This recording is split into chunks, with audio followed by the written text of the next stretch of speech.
and thank you for joining in on the news at this hour. I am Jessica Ochai. The headlines. Atiku challenges Kwankwaso vows not to step down for him.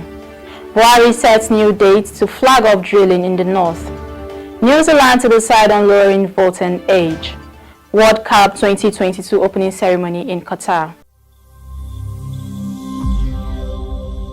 Alive TV. And now the news in detail.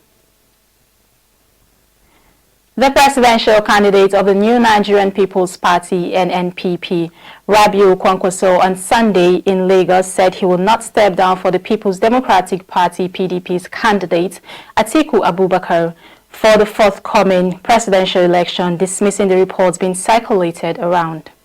Kwankwaso made this known while speaking at a meeting with the Nigerian Guild of Editors at Ikeja area of Lagos State, just as the former governor of Kano State acknowledged that there was the need to renegotiate Nigeria's debt with the view of moving the country forward. Meanwhile, 3 years after the Nigerian National Petroleum Company (NNPC) Limited discovered crude oil in the commercial quantity in northern Nigeria, President Muhammadu Buhari will today, the 21st of November, officially flag off the groundbreaking ceremony of the Kolmani OPL's 809 and 810 at the Kolmani field site in Bauchi and Gombe states.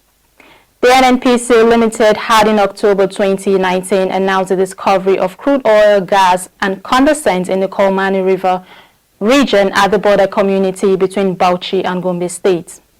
The oil field is to be developed by Sterling Global Oil, New Nigerian Development Company and NNPC Limited. This is as stakeholders in the oil and gas industry have submitted that Nigeria is now more forward-looking in efforts to develop her natural resources. The ceremony will be attended by the president, who also doubles as the Minister of Petroleum Resources.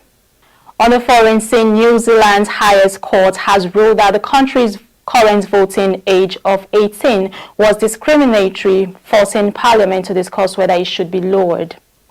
The case was taken to court by advocacy group Make It 18, which wants the age lowered to include 16 and 17-year-olds.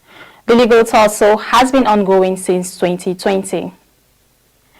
Monday, the 21st of November, the Supreme Court found that the current voting age of 18 was inconsistent with the country's Bill of Rights, which gives people a right to be free from age discrimination when they have reached 16.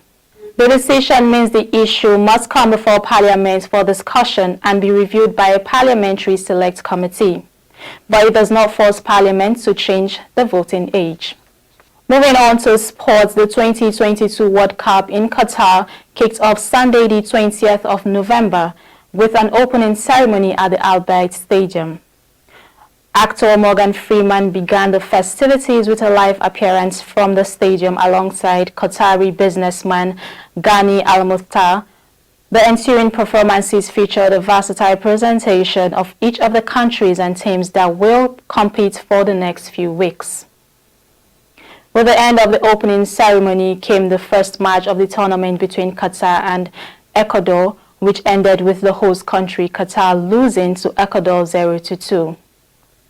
Qatar is a unique host of the World Cup, becoming the first Middle Eastern country to hold the international event.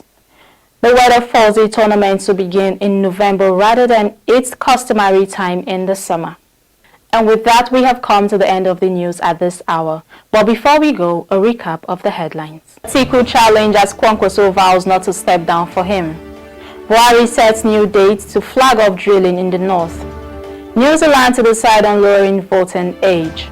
World Cup 2022 opening ceremony in Qatar. Thank you for watching, and once again, I am Jessica Ochai. Do have a good day. Alive TV.